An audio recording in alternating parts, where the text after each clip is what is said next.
அரசு மாணவர் விடுதியில் மாணவர் ராகிங். திமுக அரசிற்கு இபிஎஸ் கண்டனம். முதலமைச்சரின் வெளிநாட்டு பயணம் குறித்த விஜயின் கருத்தை வரவேற்கிறேன். அண்ணாமலை பேட்டி. தொகுதியில் தங்கி மக்கள் பணியாற்ற வேண்டும். திமுக எம்பிக்களுக்கு மு.க. ஸ்டாலின் உத்தரவு. திமுகவை தொட்டுக்கூட பார்க்க முடியாது. உதயநிதி பேச்சு. திமுகவை தோற்கடிக்க எங்கள் கூட்டணியால் தான் முடியும். வானதி ஸ்ரீனிவாசன் கருத்து. அக்டோபர் 14ஆம் தேதி தொடங்குகிறது சட்டசபை கூட்டத்தொடர். சபாநாயகர் அப்பாவு அறிவிப்பு. வரலாறு காணாத அளவிற்கு உயர்ந்த தங்கத்தின் விலை.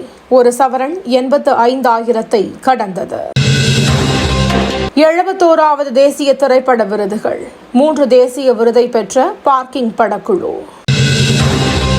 கரூரில் அன்புமணி நடைபயணம் 28ஆம் தேதிக்கு மாற்றம்.